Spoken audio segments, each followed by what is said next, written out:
नमस्कार, खबरों की खबर में आपका स्वागत है। आज एक ऐसी खबर आई है जिसे सुनकर उन सभी लोगों के चेहरों पर कालिक पुत जाएगी जो किसान संगठनों के आंदोलन का समर्थन कर रहे हैं। खालिस्तानी संगठन सिख फॉर जस्टिस ने दिल्ली में हुई हिंसा की जिम्मेदारी ले ली है। इसने ये भी दावा किया है कि लाल किले पर झंडा लटकाया गया वो उनके ही प्लान का हिस्सा था। अब सिख फॉर जस्टिस ने ऐलान किया है कि अब 1 फरवरी को संसद में झंडा लटकाने का भी उनका पूरा प्लान है। अब इस तथाकथित किसान आंदोलन और खालिस्तानियों के बीच क्या रिश्ता है, ये दुनिया के सामने आने लगा है और इसीलिए लुटियन गैंग इस वक्त सदमे में है।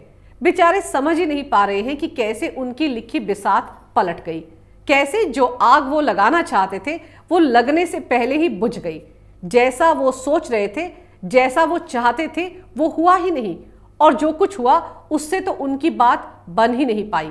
दरअसल इस टुकड़े टुकड़े जमात ने पिछले 2 महीने से जो फसल Sikh for justice PFI Pakistan और चीन के साथ मिलकर लगाई थी वो बिना कोई फायदा दिए ही खुद ही जलकर खाक हो गई। दरअसल चील कौओं की ये बिरादरी फर्जी किसानों की इस ट्रैक्टर रैली पर नजरें गड़ाए बैठी थी। मन ही मन उन्हें लग रहा था कि जब इतना हंगामा, इतना तमाशा, इतना रायता दिल्ली की सड़कों पर ट्रैक्टर रैली के नाम पर फैलाया जाएगा तब तो मजबूरन दिल्ली पुलिस कहीं ना कहीं कोई ना कोई गलती जरूर करेगी। यही नहीं, अगर तोड़फोड़, लाठी डंडों, भालों और तलवारों से भी बात नहीं बनी तो लाल किले की प्राचीर पर जब खालिस्तानी झंडा लटकाया जाएगा तब तो किसी भी हिंदुस्तानी का खून खौलने लगेगा और ऐसे में दिल्ली पुलिस का कोई ना कोई जाबाज जवान गोली चला ही देगा। लाल किले पर जो तमाशा इन वाहियात लोगों ने प्लान किया था उस पर इनके हिसाब से गोली चलनी तय ही थी और शायद ऐसा हो भी सकता था। जब आधे घंटे तक वहां पर निहंगों ने गतका किया, तलवारें लहराई और एक युवक खालिस्तानी झंडे को लटकाने की कोशिश करता रहा, तब टीवी पर ये तस्वीरें देख रहे हर हिंदुस्तानी को लग रहा था कि दिल्ली पुलिस ने गोली क्यों नहीं चलाई, क्यों उस युवक को इतनी ओछी हरकत करने दी। ये सवाल हर किसी के जहन में उठा और उस सब में मैं भी आती हूँ। मुझे भी लग रहा था कि कैसे इस वाहियात युवक को लाल किले पर इतनी नापाक हरकत करने की इजाजत दे दी गई, लेकिन यहीं पर दिल्ली पुलिस ने सबसे बड़ा सब्र का घूंट पिया और उस आधे घंटे में जिस तरह से होश गंवाए बिना दिल्ली पुलिस के अधिकारी इस बदहवास भीड़ को समझाने में लगे रहे, उस पर उन्हें सैल्यूट करना चाहिए।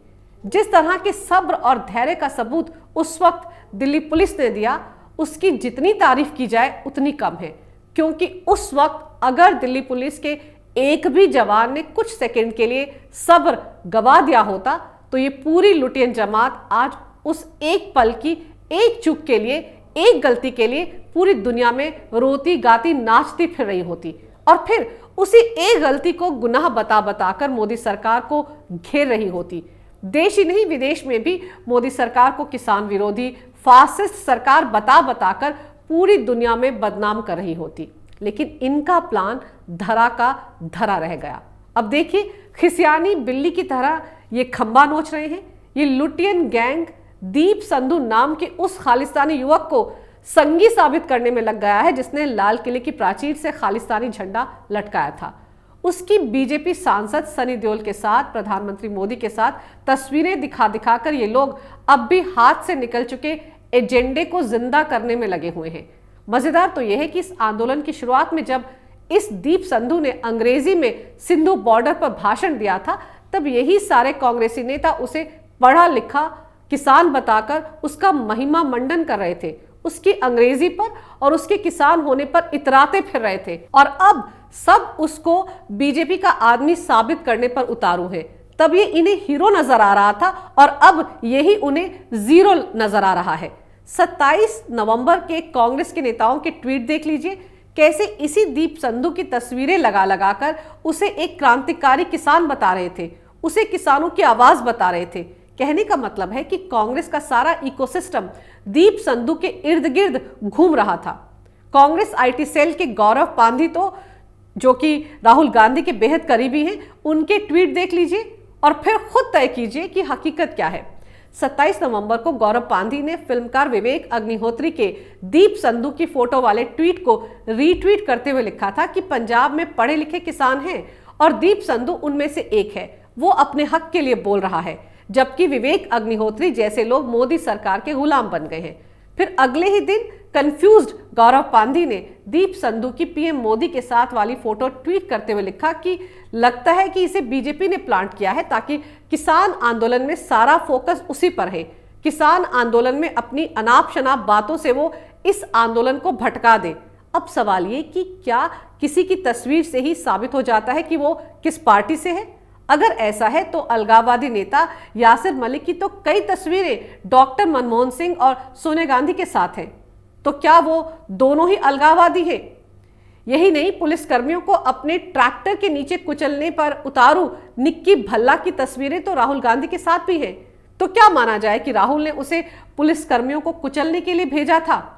और अब सवाल ये कि अगर 28 नवंबर को ही कांग्रेस को यह एहसास हो गया था कि दीप संधू बीजेपी या संघ का आदमी है, तो उसी वक्त उसकी तारीफ करने की बजाय उसे आंदोलन से बाहर क्यों नहीं करवा दिया गया? तब उसे उस आंदोलन से जोड़कर रखने की जरूरत क्या थी?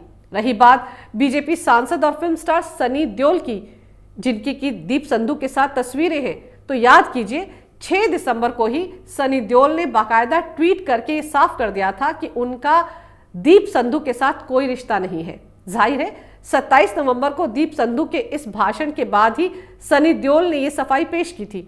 अब सवाल यह कि इस दीप संधू के सहारे कांग्रेस और लुटियन गैंग जिस तरह से बीजेपी और मोदी सरकार पर ही सारा ठीकरा फोड़ने पर लगा हुआ है, उससे साफ लग रहा है कि इनका पूरा खेल बूमरैंग कर गया है।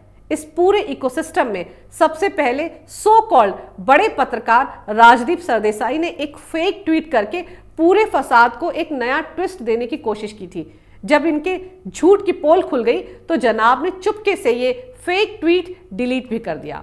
राजदीप सरदेसाई ने तिरंगे में लिपटी मृतक की लाश की तस्वीर अपने ट्विटर अकाउंट से शेयर करते हुए लिखा था कि इसकी मौत पुलिस की गोली से हुई है। साथ ही ये भी लिखा, पुलिस फायरिंग में आईटीओ पर 45 साल के नवनीत की मौत हो गई है। किसानों ने मुझे बताया कि उसका बलिदान व्यर्थ नहीं जाएगा।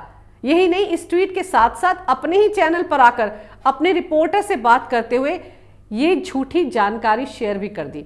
इतने बड़े पत्रकार को इस बात की अक्ल तो होनी ही चाहिए कि किसी भी खबर को बिना पुलिस से वेरीफाई किए कभी भी ना दिखाना चाहिए ना शेयर करना चाहिए।